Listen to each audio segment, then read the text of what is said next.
வணக்கம். என் பெயர் சா கவிஷா. நான் 8ஆம் வகுப்பு இ பிரிவில் படிக்கின்றேன்.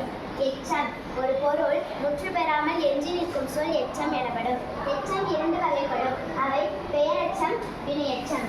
பெயரெச்சம் படித்த மாணவன், படித்த பள்ளி. பெயரை கொண்டு முடியும் எச்சம் பெயரெச்சம் ஆகும். பெயரெச்சம் 3 காலத்திலும் வரும். இறந்த காலம், நிகழ்காலம், எதிர்காலம். பெயரெச்சம் 2 வகைப்படும். அவை நெறிநிலை பெயரெச்சம், குறிப்பு பெயரெச்சம். நெறிநிலை பெயரெச்சம் எழுதிய கடிதம்.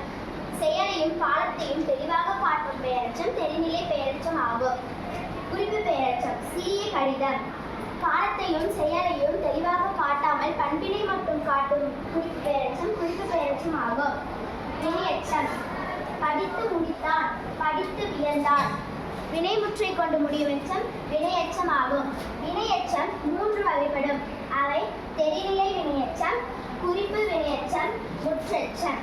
தெரிநிலை வினையெச்சம் எழுதி வந்தான். செயலையும் காலத்தையும் வெளிப்படையாக காட்டும் வினையெச்சம் தெரிநிலை வினையெச்சம் ஆகும். குறிப்பு வினையெச்சம் மெல்ல வந்தான். செயலையும் காலத்தையும் தெளிவாக காட்டாமல் பண்பினை மட்டும் காட்டும் வினையெச்சம் குறிப்பு வினையெச்சம் ஆகும். நன்றி.